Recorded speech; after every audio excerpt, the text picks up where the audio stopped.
ദൈവനാമത്തിന് മഹത്വമുണ്ടാകട്ടെ. കോട്ടയം സഭ ക്രമീകരിച്ചിരിക്കുന്ന ഈ ബൈബിൾ ക്ലാസ്സിൽ ഈ മാസം സംബന്ധിച്ച് ദൈവവചനം ശുശ്രൂഷിക്കാൻ ഒരു അവസരം കർത്താവ് എനിക്ക് തന്നതുകൊണ്ട് ഞാൻ കർത്താവിനെ സ്തുതിക്കുന്നു. ശുശ്രൂഷയ്ക്കായി എന്നെ ക്ഷണിച്ച സഭയുടെ മൂപ്പന്മാരോട്, മറ്റു ചുമതലപ്പെട്ട പ്രിയപ്പെട്ടവരോട് കർത്താവായ യേശു ക്രിസ്തുവിൻ്റെ നാമത്തിലുള്ള നന്ദി അറിയിക്കുന്നു. പ്രത്യേകം ഈ ഒരു മാസക്കാലം എല്ലാ ആഴ്ചയിലും തുടർമാനമായി ദൈവവചനം പഠിക്കാൻ കടന്നു വന്ന പ്രിയപ്പെട്ടവർ, അതുപോലെ യൂട്യൂബിൽ ഈ പ്രസംഗം കേട്ട പ്രിയപ്പെട്ടവർ എല്ലാവർക്കും കർത്താവിൻ്റെ നാമത്തിലുള്ള നന്ദി അറിയിക്കുന്നു. ഇന്ന് നമ്മുടെ ഒടുവിലത്തെ ക്ലാസ്സിൽ ക്രിസ്തുവിൻ്റെ ന്യായാസനം എന്ന ഒരു വിഷയമാണ് നമ്മൾ പഠിക്കാനായിട്ട് പോകുന്നത്. നമുക്കറിയാം, കർത്താവിൻ്റെ സഭ എടുക്കപ്പെട്ടാൽ നാം ദൈവസന്നിധിയിലേക്ക് പ്രവേശിക്കുമ്പോൾ തുടർന്ന് നമ്മുടെ ജീവിതത്തിൽ സംഭവിക്കുന്ന അതിപ്രധാനമായൊരു വിഷയമാണ് ക്രിസ്തുവിൻ്റെ ന്യായാസനം. സഭ മധ്യാകാശത്തിലേക്കാണ് എടുക്കപ്പെടുന്നത്. ചില വേദപണ്ഡിതന്മാർ പറയുന്നത് ആ മധ്യാകാശത്തിൽ സഞ്ചരിക്കുന്ന പുതിയ യെരൂശലേമിലേക്കാണ് നമ്മൾ പ്രവേശിക്കുന്നത്. ആ പുതിയ യെരൂശലേമിൽ വെച്ചാണ് ക്രിസ്തുവിൻ്റെ ന്യായാസനം, അല്ലെങ്കിൽ 7 വർഷത്തോളം നീണ്ടു നിൽക്കുന്ന നമ്മുടെ ജീവിതത്തിൻ്റെ കണക്കുകൾ പരിശോധിച്ച് എല്ലാവർക്കും പ്രതിഫലം നൽകുന്ന ആ ക്രിസ്തുവിൻ്റെ ന്യായാസനത്തിൻ്റെ ആ പ്രവർത്തനം നടക്കുന്നത്, ബീമാ സീറ്റ് എന്ന് പറയുന്ന ആ ശുശ്രൂഷ നടക്കുന്നത് പുതിയ യെരൂശലേമിൽ, സഞ്ചരിക്കുന്ന പുതിയ യെരൂശലേമിൽ മധ്യാകാശത്തിൽ വെച്ചാണ് എന്നാണ് വേദപണ്ഡിതന്മാർ പറയുന്നത്. അതിനുശേഷം സഭയെ ഒരുക്കി, നമ്മൾ വായിക്കുന്ന പോലെ കുഞ്ഞാടിൻ്റെ കല്യാണം വന്നുവല്ലോ, അവൻ്റെ കാന്തികൻ തന്നെത്താൻ ഒരുക്കി അവൾക്ക് ശുദ്ധവും ശുഭ്രവുമായ വിശേഷ വസ്ത്രം ധരിപ്പാൻ കൃപ ലഭിച്ചു. ആ വിശേഷ വസ്ത്രം വിശുദ്ധന്മാരുടെ നീതിപ്രവൃത്തികളാണ് എന്ന് വെളിപ്പാട് പുസ്തകം 19-ാം അധ്യായത്തിൽ നമ്മൾ കാണുന്നുണ്ട്. അതുകൊണ്ട് നമ്മൾ ഈ ഭൂമിയിൽ ജീവിച്ചിരിക്കുമ്പോൾ, രക്ഷിക്കപ്പെട്ട ദൈവമക്കൾ ഈ ഭൂമിയിൽ ജീവിച്ചിരിക്കുമ്പോൾ കർത്താവിന് വേണ്ടി ചെയ്ത സേവനങ്ങൾക്ക്, പ്രവർത്തനങ്ങൾക്ക് ദൈവം പ്രതിഫലം നൽകുന്ന അനുഗ്രഹിക്കപ്പെട്ട ഒരു ശുശ്രൂഷയാണ് ക്രിസ്തുവിൻ്റെ ന്യായാസനം. ആ പ്രതിഫലം ലഭിക്കുക എന്ന് പറയുന്നത് കിരീടങ്ങളാണ്. ആ കിരീടങ്ങളെന്ന് പറയുന്നത് നമുക്ക് ലഭിക്കാൻ പോകുന്ന നിത്യതയിലെ പദവികളും അലങ്കാരങ്ങളുമാണ്, ആത്മീകമായ അലങ്കാരങ്ങളാണ്. അതിനുശേഷമാണ് തൻ്റെ കാന്തയെ അണിയിച്ചൊരുക്കി വിവാഹത്തിനായി പിതാവിൻ്റെ ഭവനത്തിലേക്ക് സഭയെ കർത്താവ് കൊണ്ടുപോകുന്നത് എന്നാണ് പൊതുവെ വേദപണ്ഡിതന്മാർ വിശ്വസിക്കുന്നത്. നമുക്ക് ഈ വിഷയത്തിലേക്ക് വരാം. നമ്മൾ ദൈവവചനം പഠിക്കുമ്പോൾ ദൈവിക സിംഹാസനങ്ങളെക്കുറിച്ചുള്ളൊരു പഠനം ഞാൻ നടത്തിയിട്ടുണ്ട്. അതിൽ 10 ദൈവിക സിംഹാസനങ്ങളെക്കുറിച്ച് നമുക്ക് തിരുവെഴുത്തിൽ കാണാനായിട്ട് സാധിക്കും. ഞാൻ ആ സിംഹാസനങ്ങളുടെ പേരുകൾ മാത്രം ഒന്ന് പറഞ്ഞു പോകാം. 1, ദൈവത്തിൻ്റെ സിംഹാസനം, ഗോഡ്സ് ത്രോൺ, യെശയ്യാപ്രവചനം 6-ാം അധ്യായത്തിൻ്റെ 1-ാം വാക്യം. 2, നിത്യസിംഹാസനം, ഇറ്റേണൽ ത്രോൺ, സങ്കീർത്തനം 103-19, ദാനിയേൽ 7-9. 3, സ്വർഗത്തിലെ സിംഹാസനം, ഹെവൻലി ത്രോൺ, റെവലേഷൻ ചാപ്റ്റർ 4:2. 4, കൃപയുടെ സിംഹാസനം, ദ ത്രോൺ ഓഫ് ഗ്രേസ്, എബ്രായ ലേഖനം 4:16. 5, ക്രിസ്തുവിൻ്റെ സിംഹാസനം, the throne of Christ, Revelation 3:21. 6, കുഞ്ഞാടിൻ്റെ സിംഹാസനം, the throne of the lamb, വെളിപ്പാട് പുസ്തകം 22:1-3. 7, മഹത്വത്തിൻ്റെ സിംഹാസനം, ദ ത്രോൺ ഓഫ് ഗ്ലോറി, മത്തായി 25:31, യിരെമ്യാവ് 14:21. 8, ദാവീദിൻ്റെ സിംഹാസനം, ദ ത്രോൺ ഓഫ് ഡേവിഡ്, ലൂക്കോസ് 1:32. ആ സിംഹാസനത്തിലിരുന്നാണ് കർത്താവ് ലോകത്തിൻ്റെ ഭരണം നടത്താനായിട്ട് പോകുന്നത്. 9, വെള്ള സിംഹാസനം, ദ വൈറ്റ് ത്രോൺ, വെളിപ്പാട് പുസ്തകം 20:11, വെളിപ്പാട് പുസ്തകം 9:7-8. 10, പുതിയ യെരൂശലേമിലെ സിംഹാസനം, ത്രോൺ ഓഫ് ന്യൂ ജെറുസലേം, വെളിപ്പാട് 22-ാം അധ്യായം, അതിൻ്റെ 3-5 വരെയുള്ള വാക്യം. ഈ സിംഹാസനങ്ങളെക്കുറിച്ച് നമ്മൾ പഠിക്കുമ്പോൾ അത് ദൈവത്തിൻ്റെ രാജകീയ സിംഹാസനമാണ്, ദൈവത്തിൻ്റെ ഭരണാധികാര സിംഹാസനമാണ്, ദൈവത്തിൻ്റെ മഹത്വപരമായ അധികാരം വെളിപ്പെടുത്തുന്ന സ്ഥലമാണ്, ദൈവത്തെ ആരാധിക്കുന്ന സ്ഥലമാണ്, ന്യായവിധി നടപ്പാക്കുന്ന സ്ഥലമാണ്. ഒരളവിൽ പറഞ്ഞാൽ ദൈവത്തിൻ്റെ നിത്യരാജത്വത്തിൻ്റെ വെളിപ്പെടലും അതുപോലെ തന്നെ സൃഷ്ടിയുടെ മുഴുവൻ അധികാര കേന്ദ്രമെന്ന നിലയിലും ദൈവമക്കളുടെ ആരാധനാ കേന്ദ്രമെന്ന നിലയിലുമാണ് ഈ സിംഹാസനങ്ങളെ നമുക്ക് കാണാനായിട്ട് സാധിക്കുന്നത്. എന്നാൽ അതിൽ നിന്ന് വ്യത്യസ്തമായിട്ടുള്ള ഒന്നാണ് ക്രിസ്തുവിൻ്റെ ന്യായാസനം എന്ന് പറയുന്നത്. ഇവിടെ സിംഹാസനമെന്ന് ഉപയോഗിച്ചിരിക്കുന്ന എബ്രായ പദം ത്രോണോസ് എന്ന പദമാണ്. ഗ്രീക്ക് പദം ത്രോണോസ് എന്ന പദമാണ്. ആ ത്രോണോസ് എന്ന വാക്കിന് രാജാസനം, ഭരണാധികാരം, മഹത്വപരമായ അധികാരം എന്നൊക്കെയാണ് അതിൻ്റെ അർത്ഥം. എന്നാൽ ക്രിസ്തുവിൻ്റെ ന്യായാസനം എന്ന് പറഞ്ഞിരിക്കുന്ന വാക്യങ്ങൾ, അതായത് പ്രത്യേകിച്ച് റോമാലേഖനം 14:10 ദൈവത്തിൻ്റെ ന്യായാസനം എന്നാണ് പറഞ്ഞിരിക്കുന്നത്. അവിടെയും ബീമ അല്ലെങ്കിൽ ബീമാ സീറ്റ് എന്ന് തന്നെയാണ് പറഞ്ഞിരിക്കുന്നത്. അതുപോലെ 2 കൊരിന്ത്യർ 5:10 ബീമാ സീറ്റ് എന്നാണ് പറഞ്ഞിരിക്കുന്നത്. ഇത് രണ്ടും ക്രിസ്തുവിൻ്റെ ന്യായാസനമാണ്. ദൈവത്തിൻ്റെ ന്യായാസനം എന്ന് പറഞ്ഞിരിക്കുന്നതും ക്രിസ്തുവിൻ്റെ ന്യായാസനം എന്ന് പറഞ്ഞിരിക്കുന്ന ഒരു കാര്യത്തെക്കുറിച്ചാണ്. ഇപ്പം ബീമാ സീറ്റ് എന്ന് പറഞ്ഞാൽ ന്യായപീഠം, വിധിപ്രസ്താവ കേന്ദ്രം, പുരസ്കാരം നൽകുന്ന സ്ഥലം എന്നിവയൊക്കെയാണ് അർത്ഥം. അപ്പോൾ ഇത് സിംഹാസനവും ന്യായാസനവും തമ്മിൽ വ്യത്യാസമുണ്ട് എന്ന് ഒന്ന് സൂചിപ്പിക്കാൻ വേണ്ടിയാണ് ഞാനത് പറഞ്ഞത്. നമുക്ക് ഈ ക്രിസ്തുവിൻ്റെ ന്യായാസനത്തെ സംബന്ധിച്ചുള്ള ഒന്നാമത്തെ പഠനമെന്ന് പറയുന്നത് അതിൻ്റെ ഇൻട്രൊഡക്ഷനാണ്, വിവരണമാണ്. അതാണ് ഞാനിപ്പോൾ പറഞ്ഞ ആശയത്തിലുള്ളത്. ഇനി ഇതിനെ സംബന്ധിച്ച് പറഞ്ഞിരിക്കുന്ന ബീമാ സീറ്റിനെ കുറിച്ച് പറഞ്ഞിരിക്കുന്ന ബീമ എന്ന് പറയുന്ന ഗ്രീക്ക് വാക്കിൻ്റെ അർത്ഥം ജുഡീഷ്യൽ സീറ്റ്, ട്രൈബ്യൂണൽ സീറ്റ് എന്നൊക്കെയാണ്. എന്ന് പറഞ്ഞാൽ ന്യായപീഠം, കോടതി വേദി എന്നൊക്കെ വേണമെങ്കിൽ മലയാളത്തിൽ അതിനെക്കുറിച്ച് തർജ്ജമ ചെയ്യാൻ സാധിക്കും. പുരാതന കാലത്ത് ജുഡീഷ്യൽ സീറ്റ്, ട്രിബ്യൂണൽ സീറ്റ്, അതുപോലെ തന്നെ കായിക താരങ്ങൾക്ക് പ്രതിഫലം നൽകുന്ന, മത്സര വിജയികൾക്ക് നൽകുന്ന സമ്മാനങ്ങൾ നൽകുന്ന വേദി എന്നൊക്കെ നിലയിൽ യവന സാമ്രാജ്യകാലത്ത് ഈ വാക്ക് ഉപയോഗിച്ചിട്ടുള്ളത് നമുക്കറിയാൻ സാധിക്കും. എലവേറ്റഡ് സീറ്റ് എന്നാണ് പൊതുവേ ഇതിനെക്കുറിച്ച് പറയുന്നത്. എന്ന് പറഞ്ഞാൽ ഒരു ഓഡിറ്റോറിയത്തിൽ എല്ലാ ജനങ്ങളും നിറഞ്ഞിരിക്കുമ്പോൾ ആ ഓഡിറ്റോറിയത്തിൽ നിന്ന് വ്യത്യസ്തമായ ഒരു സ്റ്റേജിൽ ഇരുന്നു കൊണ്ട് വിധി പ്രസ്താവന നടത്തുന്ന ഒരു സ്ഥലമെന്ന നിലയിലാണ്, എലവേറ്റഡ് സീറ്റ് എന്ന നിലയിലാണ് ബീമാ സീറ്റിനെ പൊതുവെ ആളുകൾ മനസ്സിലാക്കുന്നത്. നമുക്ക് വേദപുസ്തകത്തിലേക്ക് വരുമ്പോൾ നമ്മൾ മനസ്സിലാക്കുന്നത് പ്രവൃത്തികളുടെ പുസ്തകം 18-ാം അധ്യായത്തിൻ്റെ 12-ാം വാക്യത്തിൽ പൗലോസിനെ യഹൂദന്മാർ ന്യായവിസ്താരത്തിനായി ഗല്ലിയോൻ്റെ മുമ്പാകെ കൊണ്ടുപോയപ്പോൾ ഗല്ലിയോൻ ഇരുന്ന ന്യായാസനത്തിന് ബീമ എന്നാണ് ഉപയോഗിച്ചിരിക്കുന്നത്. അതുപോലെ തന്നെ പ്രവൃത്തികളുടെ പുസ്തകം 25-6-10 വാക്യം നമ്മൾ പഠിച്ചാൽ അവിടെ ഫെസ്തോസ് പൗലോസിനെ വിസ്തരിച്ച ന്യായാസനത്തിനും ബീമാ സീറ്റ് എന്ന് തന്നെയാണ് വിളിച്ചിരിക്കുന്നത്. അതുകൊണ്ട് നഗരങ്ങളിൽ രാജാവോ പ്രഭുവോ ന്യായാധിപനോ വിധി പ്രസ്താവിക്കുവാനിരിക്കുന്ന വേദി എന്നാണ് ബീമാ സീറ്റ് എന്നുള്ള നിലയിൽ നമുക്ക് മനസ്സിലാക്കാൻ കഴിയുന്നത്.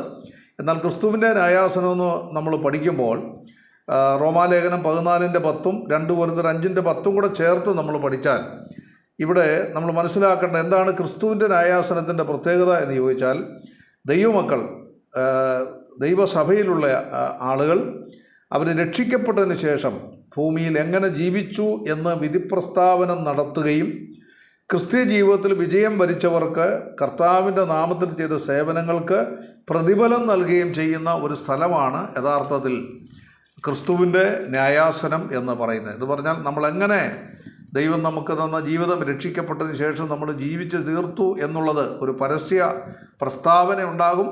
ആ ജീവിതത്തിൻ്റെ അടിസ്ഥാനത്തിൽ നമുക്ക് പരസ്യമായി പ്രതിഫലം തരും. അതുകൊണ്ട് ഇത് ശിക്ഷാവിധിയുടെ സ്ഥലമല്ല, ഇത് പ്രതിഫലം നൽകുന്നൊരു സ്ഥലമാണ് എന്ന് നമ്മൾ വ്യക്തമായി മനസ്സിലാക്കണം. നമുക്കറിയാമല്ലോ, ക്രിസ്തുയേശുവിൽ ഉള്ളവർക്ക് ഒരു ശിക്ഷാവിധിയുമില്ല എന്ന് ഞങ്ങൾ തിരുവഴുത്തിൽ വായിക്കുന്നുണ്ട്. ഭൂമിയിൽ നമ്മുടെ ജീവിതത്തിൽ നമുക്ക് വരുന്ന തെറ്റുകുറ്റങ്ങൾക്ക് ഇവിടെ തന്നെ കർത്താവ് ബാലശിക്ഷകളിലൂടെ നമ്മളെ നടത്തുമെന്ന് എബ്രായ ലേഖനത്തിൽ പറഞ്ഞിട്ടുണ്ട്. അതുകൊണ്ടൊന്ന് ക്രിസ്തുവിൻ്റെ ന്യായാസനത്തെ സംബന്ധിച്ച് ഒന്നാമത് നിങ്ങൾ എഴുതേണ്ടത് ഇൻട്രൊഡക്ഷൻ അല്ലെങ്കിൽ വിവരണമെന്നല്ല പൊതുവിവരണം എന്ന് എഴുതിയിട്ട് അതിൻ്റെ അടിയിൽ ഞാൻ ഇപ്പോൾ പറഞ്ഞ വിഷയങ്ങൾ നിങ്ങൾ കുറിച്ച് വെക്കുക. രണ്ടാമത്, ഈ ക്രിസ്തുവിൻ്റെ ന്യായാസനത്തെ സംബന്ധിച്ച് രണ്ടാമത് നമ്മൾ പഠിക്കുന്നത് അതിനെ സംബന്ധിക്കുന്ന വേദഭാഗങ്ങളാണ്. ഞാൻ ആ വേദഭാഗങ്ങൾ മാത്രം ഒന്ന് ഉദ്ധരിച്ച് ആ വാക്യങ്ങൾ മാത്രം വായിച്ച് കേൾപ്പിക്കുന്നേ ഉള്ളൂ, സമയത്തിൻ്റെ പരിധി കൊണ്ട്. 2 എന്ന് എഴുതിയിട്ട് അവിടെ എഴുതേണ്ട വചനാധാരങ്ങൾ, the scriptural reference of the judgment seat of Christ എന്ന് എഴുതുക. എന്നിട്ട് അതിൻ്റെ താഴെ ഒന്നാമത് എഴുതേണ്ടത് റോമാലേഖനം 14:10 മുതൽ 12 വരെയുള്ള വാക്യം, റോമൻസ് ചാപ്റ്റർ 14 വേഴ്സ് 10-12. അവിടെ ഇങ്ങനെയാണ് വായിക്കുന്നത്: എന്നാൽ നീ സഹോദരനെ വിധിക്കുന്നതെന്ത്?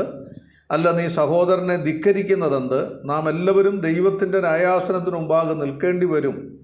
എന്നാണ് എൻ്റെ മുമ്പിൽ എല്ലാ മുഴങ്കാലും മടങ്ങും, എല്ലാ നാവും ദൈവത്തെ സ്തുതിക്കുമെന്ന് കർത്താവ് അരുളി ചെയ്യുന്നു എന്ന് എഴുതിയിരിക്കുന്നുവല്ലോ. ആകയാൽ നമ്മിൽ ഓരോരുത്തൻ ദൈവത്തോട് കണക്ക് ബോധിപ്പിക്കേണ്ടി വരും.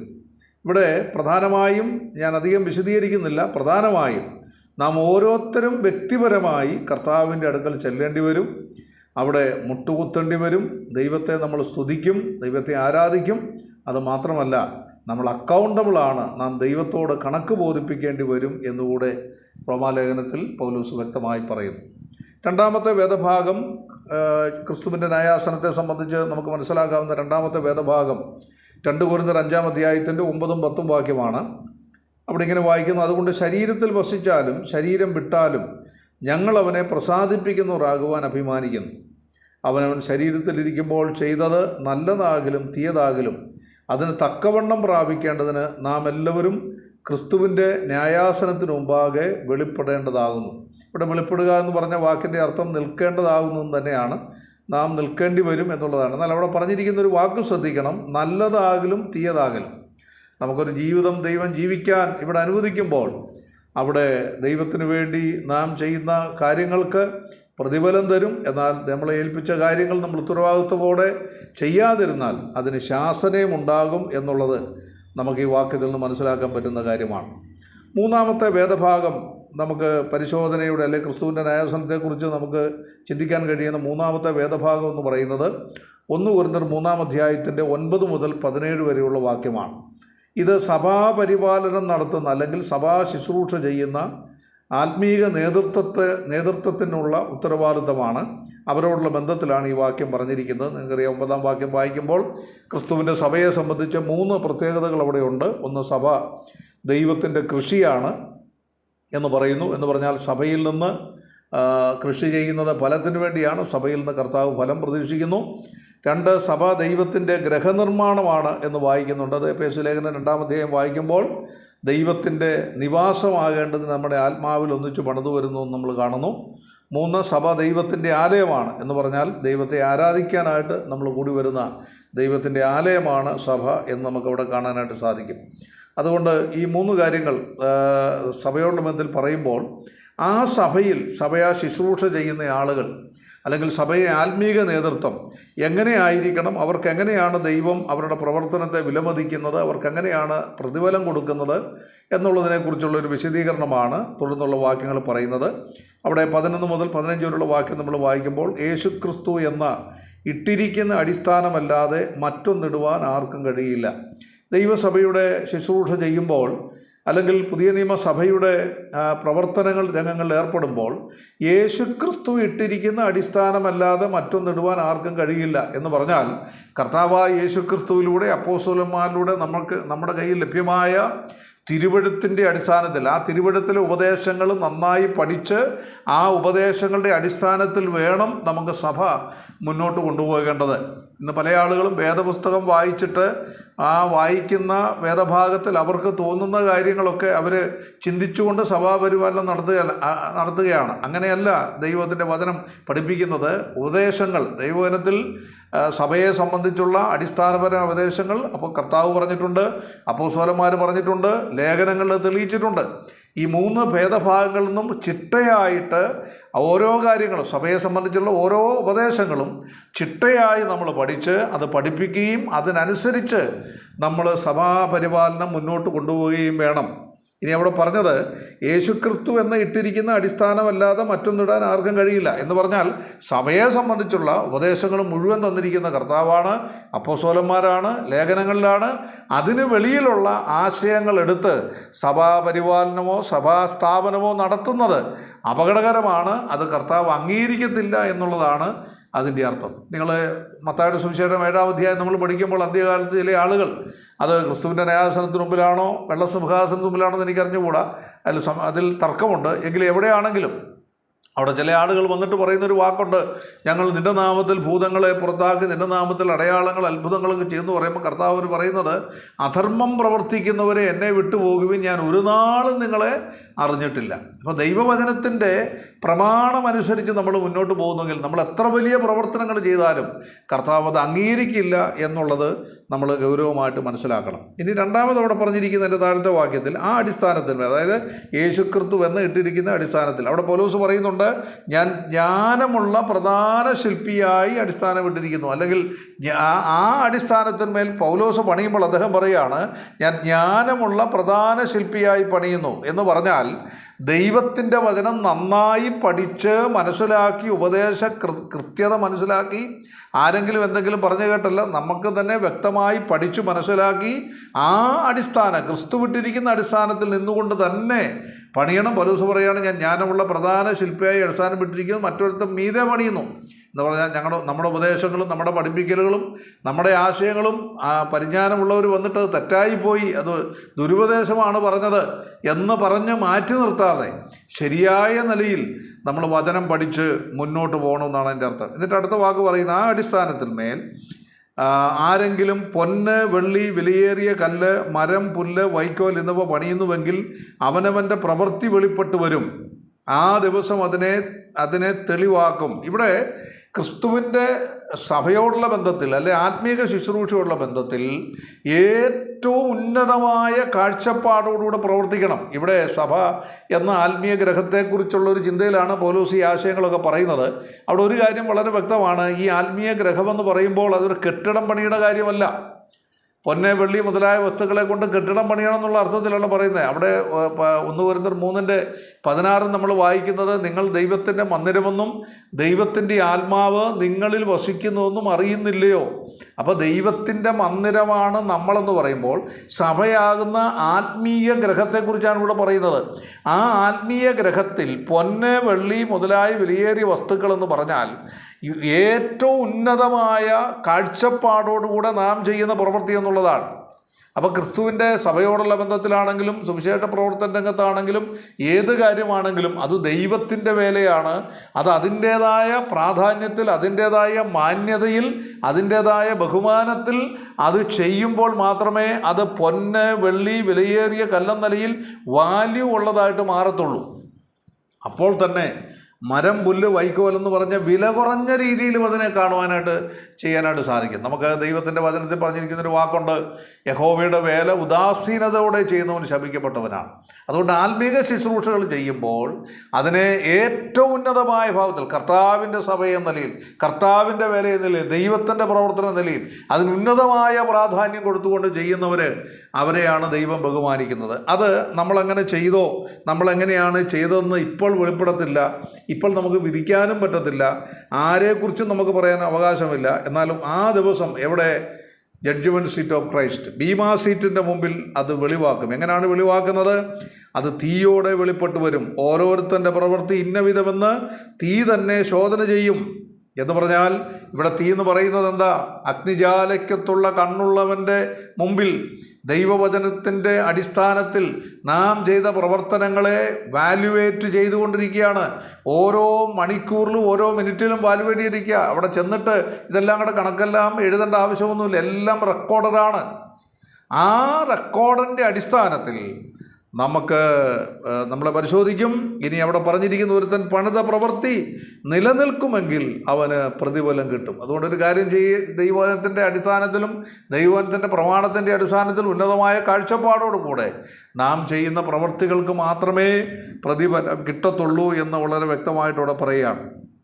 അവിടെ താട്ട് വായിക്കുമ്പോൾ ഒരുത്തൻ്റെ പ്രവൃത്തി വെന്തുപോയെങ്കിൽ അവന് ഛേദം വരും, താനോ രക്ഷിക്കപ്പെടുമെന്നാൽ തീയിൽ കൂടി എന്ന പോലെ അത്രേ. ക്രിസ്തുവിൻ്റെ ന്യായാസനത്തിന് മുമ്പിൽ പരിശോധിക്കപ്പെടുന്ന കാര്യങ്ങളോടുള്ള ബന്ധത്തിൽ ദൈവം ആദരിക്കത്തക്ക തലത്തിലുള്ള, ദൈവം ബഹുമാനിക്കത്തക്ക തലത്തിലുള്ള, ദൈവം മൂല്യം കൽപ്പിക്ക തരത്തിലുള്ള ശുശ്രൂഷകൾ ചെയ്യുവാനായിട്ട് ദൈവം നമുക്കിടയാകട്ടെ. ദൈവനാമം വാഴ്ത്തപ്പെടുവാനാകട്ടെ. അതുകൊണ്ട് മൂന്നാമത്തെ വാക്യം എന്ന് പറയുന്നത് 1 കൊരിന്ത്യർ 3-ാം അധ്യായത്തിൻ്റെ 9 മുതൽ 17 വരെയുള്ള വാക്യമാണ്. നാലാമത്തെ വേദഭാഗം എന്ന് പറയുന്നത് 1 കൊരിന്ത്യർ 4-ാം അധ്യായത്തിൻ്റെ 5-ാം വാക്യമാണ്. അവിടെ വായിക്കുന്ന, ആകയാൽ കർത്താവ് വരുവോളം സമയത്തിന് മുമ്പേ ഒന്നും വിധിക്കരുത്. അവൻ ഇരുട്ടത്ത് മറഞ്ഞിരിക്കുന്നത് വെളിച്ചത്താക്കി ഹൃദയങ്ങളിലെ ആലോചനകളെ വെളിപ്പെടുത്തും. അത് അന്ന് ഓരോരുത്തന് ദൈവത്തിൽ നിന്ന് പുകഴ്ചയുണ്ടാകും. ഇവിടെ വളരെ ശ്രദ്ധിക്കേണ്ട ഒരു കാര്യം, ഇരുട്ടത്ത് മറന്നിരിക്കുന്നത് വെളിച്ചത്താക്കുന്ന ഒരു ദിവസം. ഇവിടെ പ്രധാനമായും അനാദരിക്കപ്പെട്ടു പോകുന്ന ഒത്തിരി ആളുകൾ ആത്മീയ മണ്ഡലത്തിലുണ്ട്. നമുക്കറിയാം, ഇന്ന് മുന്നണി പോരാളികളായി നിൽക്കുന്ന സുവിശേഷകന്മാരെ, മൂപ്പന്മാരെ, ഉപദേശകന്മാരെ, അങ്ങനെയുള്ള ആളുകളെയാണ് ആളുകൾ ശ്രദ്ധിക്കുന്നുള്ളൂ. എന്നാൽ ഇവരുടെ എല്ലാം പുറകിലിരുന്നുകൊണ്ട് സഭയ്ക്ക് വേണ്ടി പ്രാർത്ഥിക്കുകയും സുവിശേഷ വേലയ്ക്ക് വേണ്ടി പ്രാർത്ഥിക്കുകയും കൊടുക്കുകയും ഒക്കെ ചെയ്യുന്ന വലിയൊരു പറ്റം ആളുകളുണ്ട്. പ്രത്യേകിച്ച് നമ്മുടെ സഹോദരിമാർ. അവരെയൊന്നും ആരും ശ്രദ്ധിക്കുന്നില്ല, അവരെയൊന്നും ആരും ആദരിക്കുന്നില്ല. അവർക്ക് കുറ്റാരോപണം കേൾക്കാൻ വേണ്ട പ്രശംസ കിട്ടുന്നില്ല. എന്നാൽ ഇരുട്ടത്തിരിക്കുന്ന അല്ലെങ്കിൽ മറഞ്ഞിരിക്കുന്ന അങ്ങനെ ഒരു വലിയ സമൂഹത്തെ ദൈവം ആദരിക്കുന്നൊരു ദിവസമാണ് ക്രിസ്തുവിൻ്റെ ന്യായാസനത്തിന് മുമ്പിൽ. ഇനി മറ്റൊരു കാര്യം, ദൈവത്തിൻ്റെ വേല ചെയ്യുന്നവരിൽ തന്നെ വളരെ അപമാനങ്ങളും ബുദ്ധിമുട്ടുകളും ഒക്കെ അനുഭവിച്ചുകൊണ്ട് പ്രവർത്തിക്കുന്ന ധാരാളം ആളുകളുണ്ട്. അവരെയൊക്കെ മനസ്സിലാക്കാൻ പറ്റാത്ത ഒരു സമൂഹമായിട്ട് നമ്മൾ തീരുന്നുണ്ട്. നമ്മുടെ മാത്രം കുറ്റമല്ല. എന്നാൽ ഇതെല്ലാം വെളിപ്പെടുന്ന ഒരു ദിവസം നമ്മുടെ മുമ്പിലുണ്ട്. മാത്രമല്ല, ചില രഹസ്യങ്ങളും വെളിപ്പെടുന്നൊരു ദിവസമുണ്ട്. അതുകൊണ്ട് ഇവിടെ പൗലോസ് പറയാണ്, ഇരുട്ടത്ത് മറഞ്ഞിരിക്കുന്നത് അവൻ വെളിച്ചത്താക്കുന്നൊരു ദിവസമാണ് ക്രിസ്തുവിൻ്റെ ന്യായാസനം. മത്തായി സുവിശേഷം 5-ാമത്തെ വാക്യം എന്ന് പറഞ്ഞാൽ മത്തായി സുവിശേഷം 25-ാം അധ്യായത്തിൻ്റെ 21 മുതൽ 23 വരെയുള്ള വാക്യമാണ്. ഞാൻ ആ വാക്യം വായിക്കുന്നില്ല. അവിടെ നമുക്കറിയാം, താലന്തുകളെക്കുറിച്ചുള്ള ഉപമ കർത്താവ് പറയുകയാണ്. ആ താലന്തുകൾ 5 താലന്ത് ലഭിച്ച ഒരാൾ, 2 താലന്ത് ലഭിച്ച ഒരാൾ, 1 താലന്ത് ലഭിച്ച ഒരാൾ. യജമാനൻ പരദേശത്ത് പോയപ്പോൾ ഈ താലന്തുകളെല്ലാം ഈ ആളുകൾക്ക് കൊടുത്തിട്ട് അവരോട് വ്യാപാരം ചെയ്യാൻ ആവശ്യപ്പെട്ടു. മടങ്ങി വരുമ്പോൾ അത് തിരികെ എത്തിക്കണം എന്നുള്ള അടിസ്ഥാനത്തിൽ. താലന്തെന്ന് പറയുന്നത് വലിയ വിലയേറിയ മെറ്റലാണെങ്കിലും കോയിനാണെങ്കിലും താലന്തെന്ന് പറയുന്ന ഒരു താലന്തെന്ന് പറഞ്ഞാൽ 34 കിലോയാണ്. അത് സിൽവർ ആണെങ്കിലോ അല്ല മെറ്റലാണെങ്കിലും ഏതാണ്ട് ഇന്നത്തെ വാല്യുവേഷൻ അനുസരിച്ച് ഒരു താലന്തിന് തന്നെ ഏതാണ്ട് 1 കോടി രൂപയ്ക്ക് മേളിൽ വില വരുമെന്നാണ് മോഡേൺ കാൽക്കുലേഷൻ പറയുന്നത്. അപ്പം ഈ യജമാനൻ പരദേശത്തേക്ക് പോയപ്പോൾ തൻ്റെ ആളുകളെ വ്യാപാരം ചെയ്യാൻ ഏൽപ്പിച്ച കാര്യമെന്ന് പറയുന്നത് ഏറ്റവും വിലപിടിച്ച കാര്യമാണ് ഏൽപ്പിച്ചത്. ആത്മീയമായിട്ട് നമ്മൾ ചിന്തിച്ചാൽ ദൈവം നമ്മളെ ഏൽപ്പിച്ച ശുശ്രൂഷ എന്ന് പറയുന്നത് എത്രയോ ശ്രേഷ്ഠമായ ശുശ്രൂഷയാണ്, വിലമതിക്കാനാവാത്ത ശുശ്രൂഷയാണ് ദൈവം നമ്മളെ ഏൽപ്പിച്ചിരിക്കുന്നത്. എന്നാൽ യജമാനൻ മടങ്ങി വന്നപ്പോൾ 5 താലന്ത് കൊടുത്ത ആൾ 5ഉം കൂടെ നേടി. അവൻ വന്ന കാര്യം പറഞ്ഞപ്പോൾ യജമാനൻ അവനോട് പറയാം, അതിന് യജമാനൻ, നല്ലവനും വിശ്വസ്തനുമായ ദാസനെ, നീ അല്പത്തിൽ വിശ്വസ്തനായിരുന്നു, ഞാൻ നിന്നെ അധികത്തിന് വിചാരകനാക്കും, നിൻ്റെ യജമാനൻ്റെ സന്തോഷത്തിലേക്ക് പ്രവേശിക്കുക എന്ന് പറഞ്ഞു. എന്തൊരു ബഹുമാനമാണ് ആ വ്യക്തിക്ക് ലഭിച്ചത് നമുക്കറിയാം.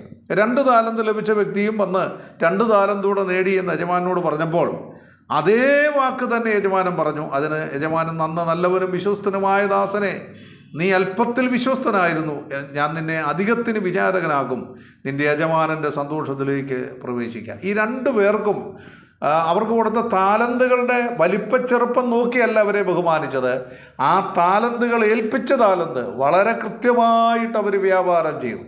ഈ താലന്തുകളെന്ന് പറയുന്നത് നമുക്ക് ദൈവം തന്നിരിക്കുന്ന കഴിവുകളാണ്, അവസരങ്ങളാണ്, സാധ്യതകളാണ്, നമുക്ക് തന്നിരിക്കുന്ന കൃപാവരങ്ങളാണ്. വളരെയധികം കാര്യങ്ങൾ അതിനോട് ബന്ധപ്പെട്ട് പറയാനുണ്ട്. അത് വളരെ അമൂല്യമായ വിലപിടിപ്പുള്ള എന്നൊക്കെ ഞാൻ പറഞ്ഞത് അന്നത്തെ ഒരു കാൽക്കുലേഷൻ വെച്ച് പറഞ്ഞതാണ്. ഒരു വിലമതിക്കാനാവാത്ത മഹത്തായ ആത്മീക ശുശ്രൂഷകളാണ് നമ്മളെ ഏൽപ്പിച്ചിരിക്കുന്നത്. അതുകൊണ്ട് വലിയ കാര്യങ്ങൾ ചെയ്യുവാനായിട്ടാണ് ദൈവം നമ്മളെ ഏൽപ്പിച്ചിരിക്കുന്നത്.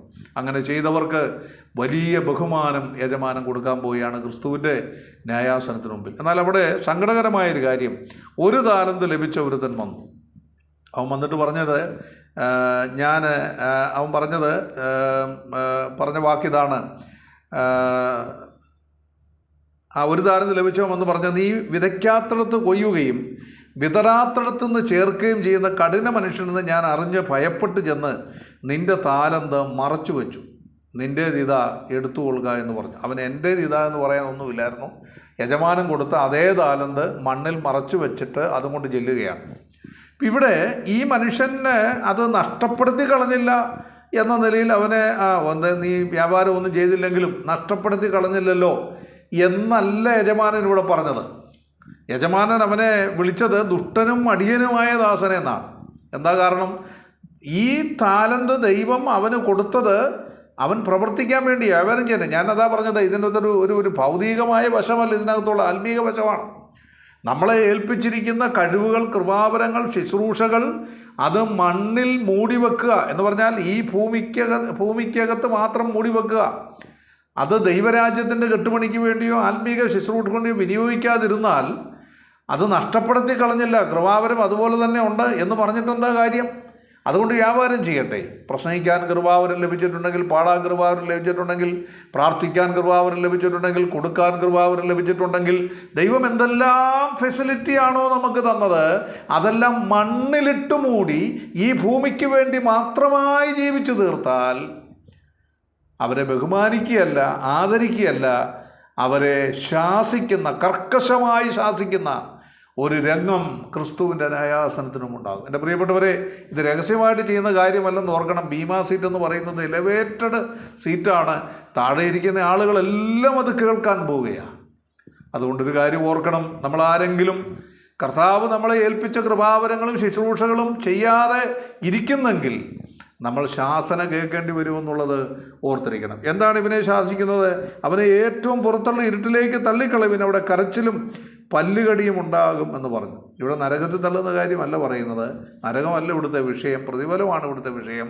നരകം തീയും ഗന്ധവും കത്തുന്ന പൊയ്കയാണെന്ന് നമുക്കറിയാം. ഇവിടെ പുറത്തെ ഇരുട്ടിലേക്ക് തള്ളുക എന്ന് പറഞ്ഞാൽ ഞാൻ മനസ്സിലാക്കുന്നത് ജീവിതത്തിൻ്റെ നഷ്ടബോധങ്ങളുടെ ഇരുട്ട് എന്നുള്ളതാണ്. എൻ്റെ പ്രിയപ്പെട്ടവരെ, ഈ ഭൂമിയിൽ നമ്മൾ ജീവിക്കുമ്പോൾ, ശരീരത്തിലിരിക്കുമ്പോൾ ചെയ്തത് നല്ലതാകലും തീയതാകലും എന്ന് പറയുമ്പോൾ, ഈ ഭൂമിയിൽ നമുക്ക് ജീവിക്കാൻ ദൈവം തരുന്ന ആയുസ്സിൽ കർത്താവിന് വേണ്ടി പ്രയോജനമുള്ള കാര്യങ്ങൾ ചെയ്താൽ, അത് നമുക്ക് ദൈവം നമ്മെ ഏൽപ്പിച്ച കാര്യങ്ങൾ കൊണ്ട് ദൈവരാജ്യത്തിൻ്റെ കെട്ടുപണിക്ക് വേണ്ടി നമ്മൾ അധ്വാനിച്ചാൽ, സ്വർഗത്തിൽ നിക്ഷേപിച്ചാൽ, അങ്ങനെയുള്ളവരാരാണെങ്കിലും അവരെ ഏറ്റവും അധികം ദൈവം ആദരിക്കും. എന്നാൽ അത് ചെയ്തില്ലെങ്കിൽ നിത്യത മുഴുവൻ നഷ്ടബോധങ്ങളുടെ കണക്കുമായി ജീവിക്കേണ്ടി വരും. നമ്മളവിടെ കഴിഞ്ഞ വാക്യത്തിൽ നമ്മൾ ഓർത്തല്ലോ, പിന്നെ 1 കൊരിന്ത്യർ 3-ാം അധ്യായത്തിൽ നമ്മൾ ചിന്തിച്ചല്ലോ, ഒരുത്തൻ പണിത പ്രവൃത്തി വെന്തുപോയെങ്കിൽ അവന് ഛേദം വരുമെന്ന്, അവന് നഷ്ടം വരും. താനോ രക്ഷിക്കപ്പെട്ടു എന്നുള്ള ഒരേ ഒരു പൊസിഷനും കൊണ്ട് നിത്യത മുഴുവൻ ജീവിക്കുമ്പോൾ അതൊരു ഭൂമിയിലിരിക്കുമ്പോൾ ചിലപ്പോൾ സുഖമാണെന്ന് നമുക്ക് തോന്നാം.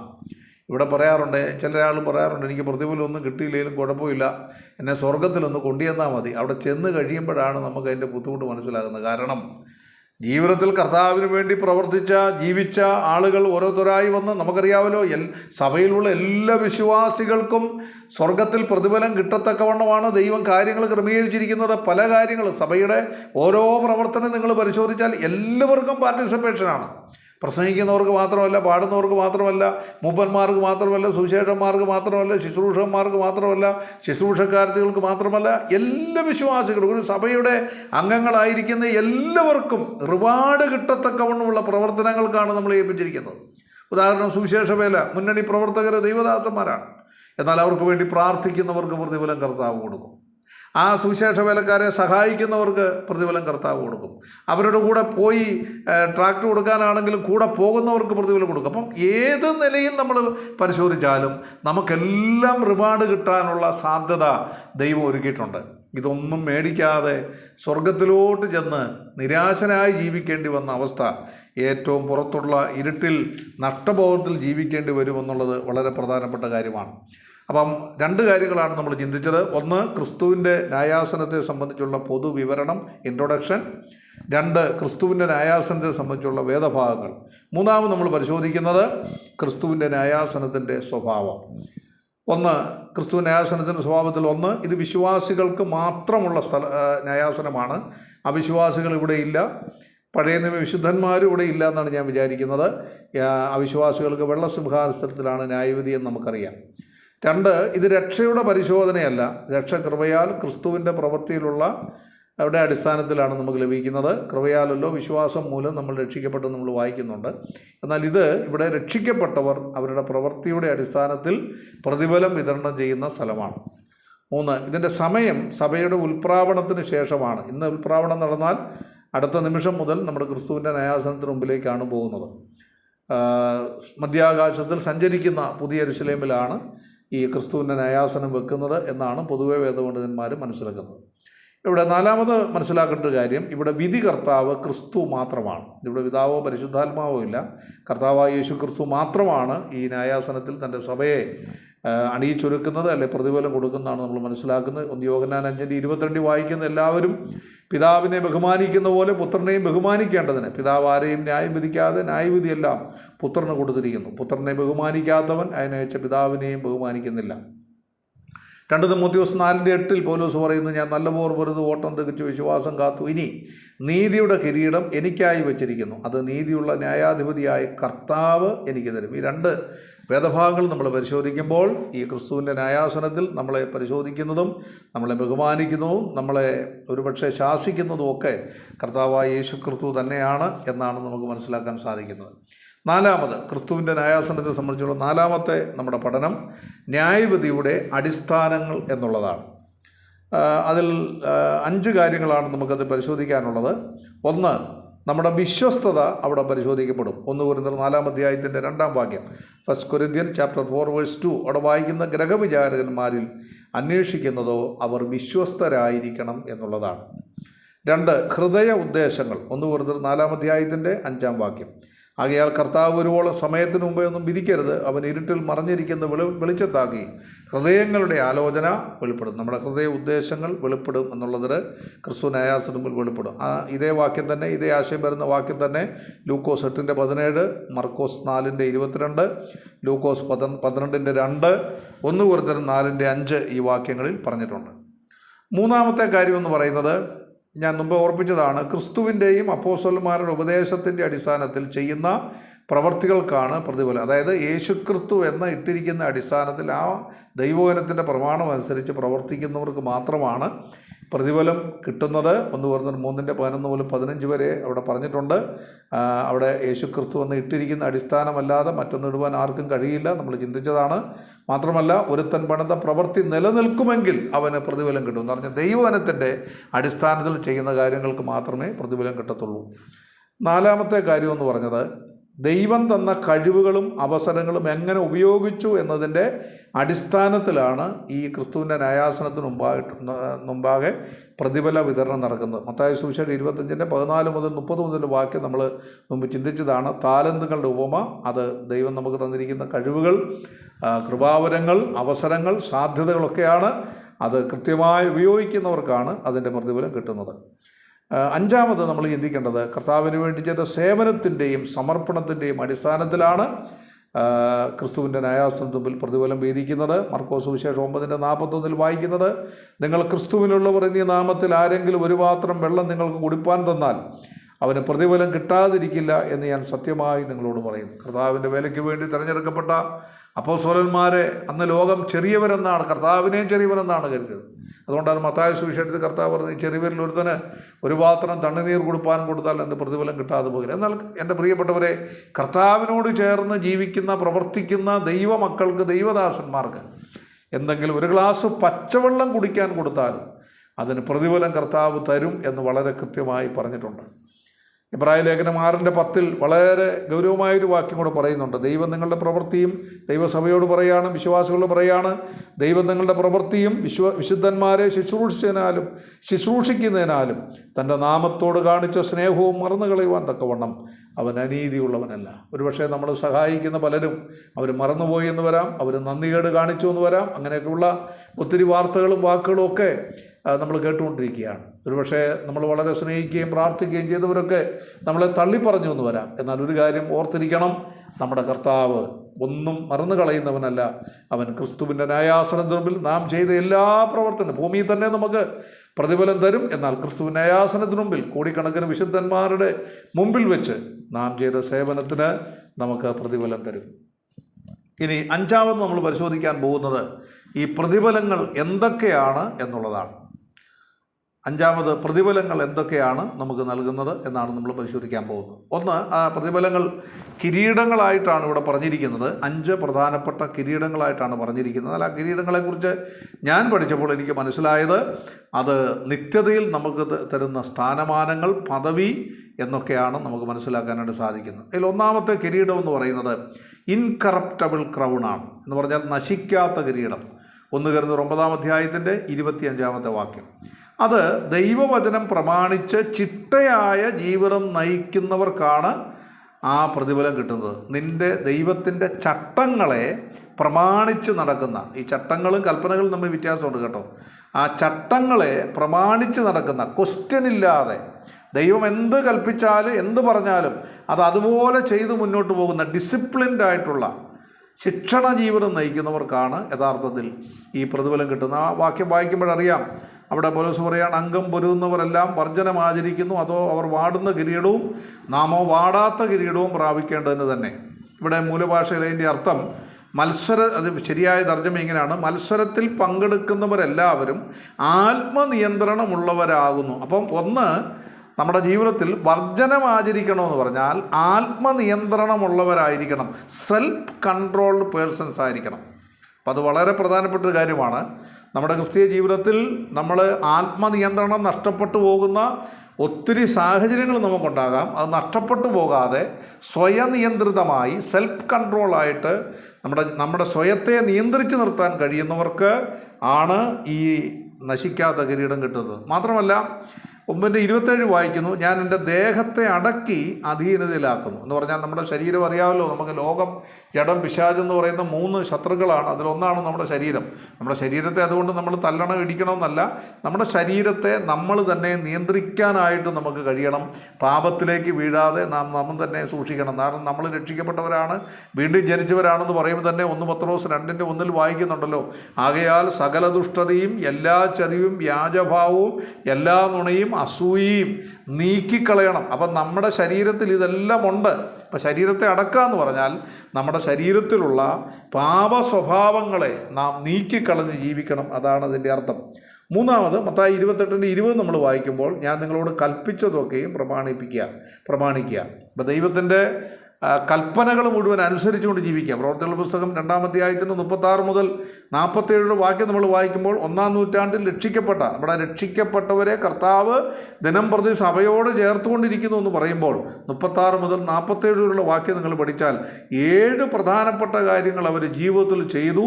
അങ്ങനെ ചെയ്തവരെയാണ് കർത്താവ് രക്ഷിക്കപ്പെട്ടവരെന്ന് പറഞ്ഞത്. രക്ഷിക്കപ്പെട്ടവരെ സഭയോട് ചേർക്കുന്നത് ഈ ചട്ടങ്ങളും പ്രമാണങ്ങളും അനുസരിച്ച് നമ്മൾ ഡിസിപ്ലിൻഡായിട്ട് നടക്കാൻ വേണ്ടിയാണ്. അങ്ങനെ ശിക്ഷണ ജീവിതത്തിൽ, അച്ചടക്ക ജീവിതത്തിൽ ചിട്ടയായ ക്രിസ്തു ജീവിതം നയിക്കുന്നവർക്കുള്ള പ്രതിഫലമാണ് ഇൻകറപ്റ്റബിൾ ക്രൗൺ, നശിക്കാത്ത കിരീടം. രണ്ടാമത്തെ കിരീടം എന്ന് പറയുന്നത് പ്രശംസാ കിരീടമാണ്. ക്രൗൺ ഓഫ് റിജോയ്സിംഗ് എന്നുകൂടെ ഉണ്ട്, ആനന്ദ കിരീടം എന്നുമുണ്ട്. 1 തെസ്സലോനിക്കർ 2-ാം അധ്യായത്തിൻ്റെ 19-ാം വാക്യം, അവിടെ പൗലോസ് പറയുന്നത് അത് ആത്മാക്കളെ നേടുന്നവർക്ക് ലഭിക്കുന്ന കിരീടമാണ്. നമ്മുടെ കർത്താവായ യേശു ക്രിസ്തുവിൻ്റെ പ്രത്യക്ഷതയിൽ നമ്മുടെ ആശയോ സന്തോഷമോ പ്രശംസാ കിരീടമോ ആരാകുന്നു? നിങ്ങളുമല്ലയോ? ഞങ്ങളുടെ മഹത്വവും സന്തോഷവും നിങ്ങൾ തന്നെ. ഇവിടെ കർത്താവായ യേശു ക്രിസ്തുവിൻ്റെ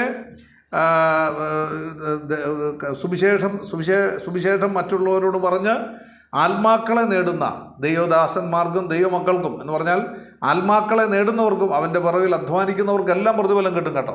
ഞാനതാണ് പറഞ്ഞത്, ഒരു സുവിശേഷ പ്രവർത്തകൻ സുവിശേഷ വേലയ്ക്കായി ഇറങ്ങുമ്പോൾ ആ വ്യക്തിക്ക് വേണ്ടി പ്രാർത്ഥിക്കുകയും സഹായിക്കുകയും കരുതുകയും ഒക്കെ ചെയ്യുന്നവരൊക്കെ ആ ആത്മാക്കളെ നേടുക എന്ന് പറഞ്ഞാൽ ആ സുവിശേഷകൻ മാത്രം പോയി നേടുകയല്ല. ഇതെല്ലാം സുവിശേഷ വേലയെന്ന് പറയുന്നത് സഭയുടെ ദൗത്യമാണ്.